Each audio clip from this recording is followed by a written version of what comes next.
નમસ્તે YouTube family. આજનો મારો બ્લોગ ચાલુ થઈ રહ્યો છે રાંધણ છઠની સાંજથી, એટલે કે શીતળા સાતમના દિવસે અમે લોકો અગાઉના દિવસે બનાવેલું જમવાનું જ જમતા હોઈએ છીએ. તો એમાં અમે લોકોએ બનાવ્યો છે દૂધપાક. પપ્પા લીલી મગફળી લાવ્યા હતા, જેને હમણાં શેકી દેશે મમ્મી નાસ્તામાં ખાવા માટે. અને મકાઈ પડી છે, મકાઈ બાફીને વઘારી દેશે મમ્મી. તમે લોકોએ મારા નાસ્તામાં જોઈ જ હતી. અહીંયા બીજી થોડી શાકભાજી પડી છે, લોટ પણ બંધાઈ ગયો છે. અને ભીંડાનું શાક બનાવવાનું છે. આ છે ગેસ, જે પપ્પાને બહુ ભાવે છે, તો પપ્પા માટે બનાવ્યું છે. ગામડે જે લોકો રહેતા હશે એમને ખબર જ હશે. હવે મમ્મીનો બર્થડે છે, તો મમ્મીને વિશ કરી લઈએ. Mummy happy birthday. Thank you. હું અને આસ્થા સાંજે સૂઈ ગયા હતા અને ઉઠ્યા તો કાકાને અભી લોકો મળવા આવ્યા છે. જો અભી કેવો પડ્યો છે અને મારા ડોળ પણ. તો હું થોડું ફેસવોશને કરી લઉં ને પછી મમ્મી લોકોને હેલ્પ કરાવીશ. અહીંયા બહાર પપ્પાએ પાણી ભરવા માટે, વરસાદનું પાણી ભરવા માટે આ રીતે વાસણ મૂકી રાખ્યા છે. તમને લોકોને આઈડિયા હશે કે વરસાદનું પાણી જેટલું સાચવી રાખો અને પીવો એટલું સારું હોય છે. અને આસ્થા બનાવી રહી છે ભાખરી. એમાં એક મિસ્ટેક છે. અમને લોકોને ખબર નથી કે મિસ્ટેક એકચ્યુઅલમાં છે શું. તો ભાખરી બનાવતી વખતે અથવા વણતી વખતે આપણે લોટનું કોઈ તું બનાવી જો કેવી બને જોઈએ અમે. પણ મેં આસ્થાએ બંને એ જ મિસ્ટેક કરી અને અમે લોકોએ બનાવી હતું સેમ પોચી પોચી રોટલી જેવી બધી ભાખરીઓ બની. તો લાસ્ટની બે ભાખરી મમ્મી કે લાવો હું બનાવી જોઉં છું. અને જો મમ્મી એકદમ લોટ મતલબ કે અટામણ લીધા વગર મને તો લાગે માં જેવી જ બનશે.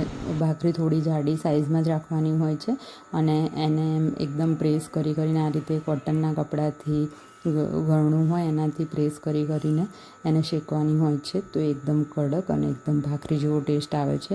અને મેં આસ્થાએ બંને જણે એક મિસ્ટેક કરી હતી કે અમે લોકો બંને જણે બહુ બધો લોટ લઈ લીધો હતો અને સેમ રોટલી બને એ જ રીતે ઉતારી હતી. તો આ રીતે મમ્મીએ કરેક્શન આપ્યું છે. આસ્તાએ તો બધી અટામણ વાળી કરી હતી 2-3. હા હા હા, નહીં તો મને લાગ્યું તે અટામણ લીધું એટલે મેં અટામણ લીધું. દેખ લે જો જો કડક ખરી તમારી ચેડવેલી જોડ મારી જોઈ લે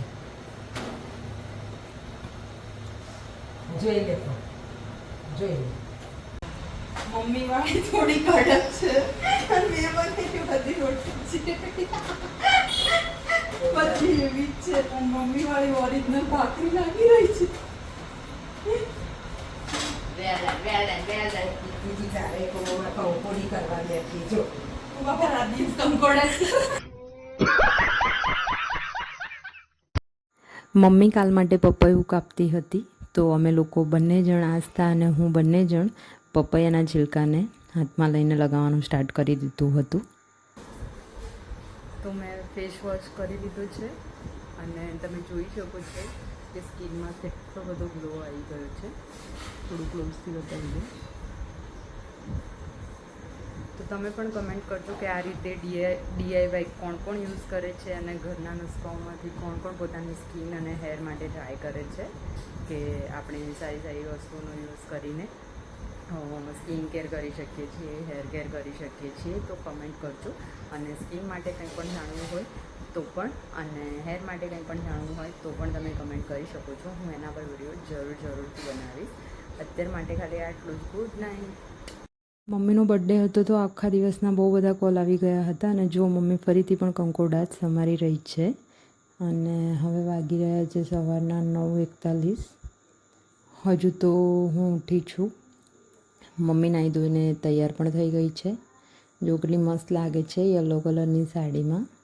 અને આજે મમ્મીએ માથામાં લગાવ્યું હતું ગુલાબ. આ આસ્થા સૂઈ રહી છે. હું બહારનો વ્યૂ બતાવી દઉં.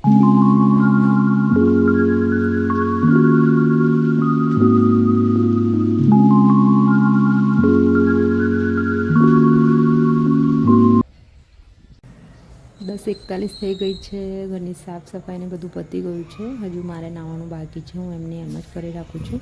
મમ્મી બહાર બેઠા હતા શાંતિથી. ફૂલ બતાય. હે ફ્રેન્ડ, હું આવી ગઈ છું અને હવે આપણે થોડું સ્કિન કેર કરી લઈએ. સ્કિન કેરમાં કંઈ ખાસ નથી. હું આજે ટોનર, મોઇશ્ચરાઇઝર કે કંઈ લગાડવાની નથી. આ છે સનસ્ક્રીન જે હું અત્યારે યુઝ કરું છું. બહાર વાતાવરણ વરસાદનું છે પણ સનસ્ક્રીન ભૂલવાનું નથી, કેમ કે સન પ્રોટેક્શન તો જોઈએ જ જોઈએ.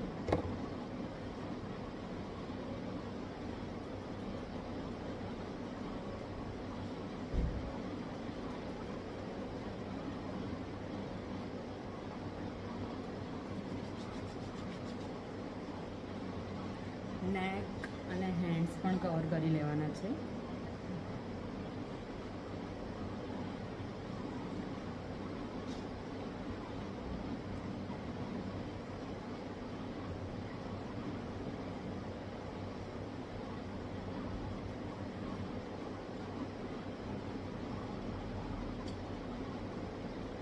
કેમ કે બહાર બહુ વરસાદ જેવું છે તો હું આજે કાજલ કે લાઇનર એપ્લાય કરવાની નથી.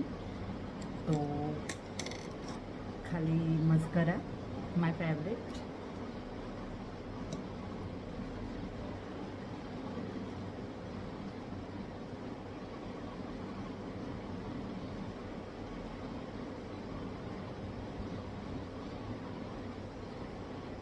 તમે ખાલી ડિફરન્સ જુઓ આ અને આ આંખની. ખાલી મસ્કરા જ એપ્લાય કરી છે તો આંખોને એકદમ ડિફાઇન કરવા માટે તમે મસ્કરા લગાવશો તો એકદમ લુક ચેન્જ થઈ જશે.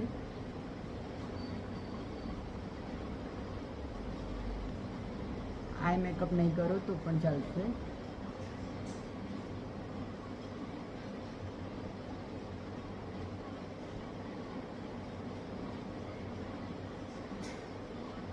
અને આ મસ્કરા વોટરપ્રૂફ અને લોંગ લાસ્ટિંગ છે તો યુ કેન ડેફિનેટલી ટ્રાય.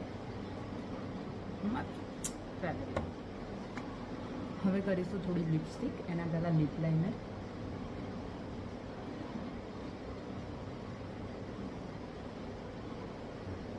આજે હું નાયકા કોસ્મેટિકની વેટ એન્ડ વાઇલ્ડ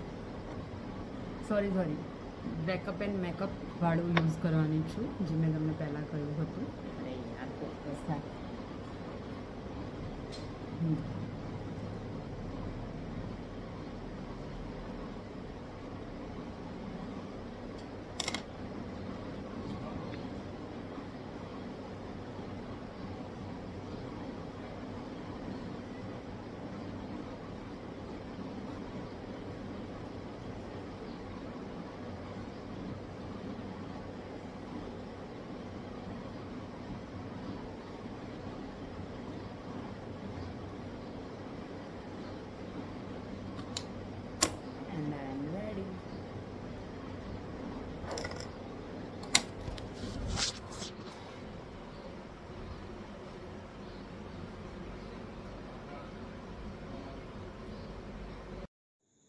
આ છે મારો ફાઇનલ લુક.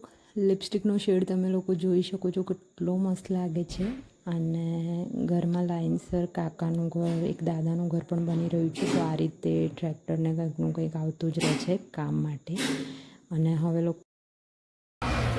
અમે લોકો જઈ રહ્યા છીએ શીતળા માના મંદિરે, કેમ કે આજે છે શીતળા સાતમ. કાકી, મમ્મી, દાદી બધા આવી ગયા મેક્સિકો.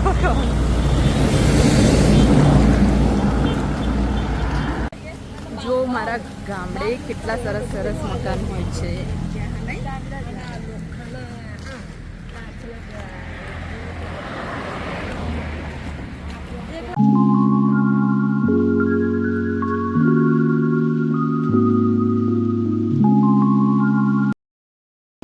રિટર્ન થઈ ગયા છીએ અને ગરમીના મારે હાલત ખરાબ. ખાધું મમ્મી દે ભાખરી, કંકોડા અને માતાજીના ઢોકળા, દૂધપાક. બરાબર. પેટમાં અમી થઈ ગઈ. તો આજે શીતળા સાતમના દિવસે અમે લોકો ઠંડુ બનાવેલું જમીએ છીએ. કાલે આ બધી વસ્તુ બનાવી હતી અમે, પૂરી અને એવું તળેલું કશું જ બનાવતા નથી. તો ધરાઈને જમી લીધું છે અને હવે અમારો લોકોનો પ્લાન બની ગયો છે મૂવી જોવાનો. તો અમે થોડી વાર પછી, અત્યારે 1 વાગી રહ્યો છે અને 3 વાગ્યાના શોમાં અમે લોકો મૂવી જોવા જવાના છીએ. તો મળું થોડી વારમાં. હું પહેલી વાર આ થિયેટરમાં આવી હતી. અમને લોકોને ખબર નહોતી કે ટિકિટ નીચેથી લેવાની છે અને અમે 2-3 ફ્લોર ચડી ગયા હતા. તો મારી ફ્રેન્ડ અને આસ્થાને મેં કીધું તમે લોકો ઉપર જ રોકો, હું ટિકિટ લઈને આવું છું. તો ફટાફટની ટિકિટ લઈને વાંચી ગઈ છું અને પિક્ચર પણ સ્ટાર્ટ થઈ ગયું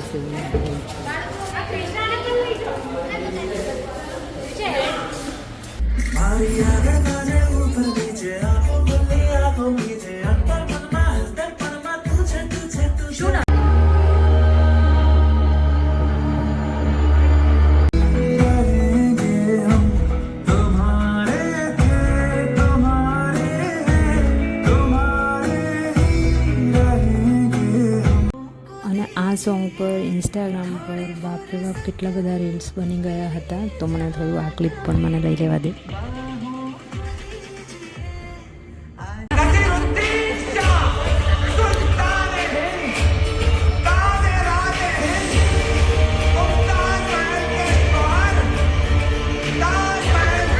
ઓવરઓલ મૂવી હોરર હતું પણ કોમેડી હતું, તો સારું લાગ્યું છે, ઘણું સારું લાગ્યું છે. એકવાર તો જરૂરથી જોવાય. અને આ સોંગ લાસ્ટમાં આવ્યું હતું.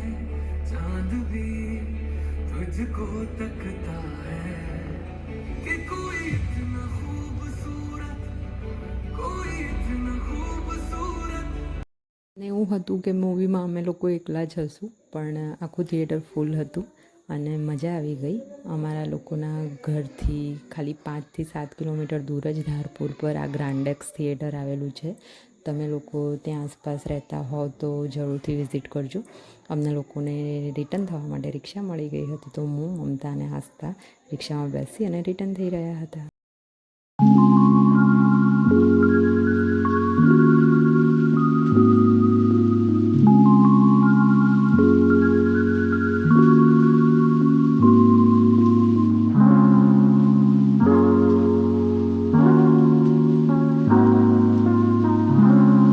અમે લોકોએ જમી લીધું છે અને વાગી ગયા છે 8:30. અને આજના બ્લોગમાં આટલું જ. જો કાલે જન્માષ્ટમીના દિવસે કંઈક હશે, ક્યાંક મંદિરે જઈશું કે એવું કંઈ હશે તો બ્લોગ જરૂરથી બનાવીશ. અને ગુડ નાઇટ મિત્રો. અને મમ્મી તારે શું બોલવાનું છે?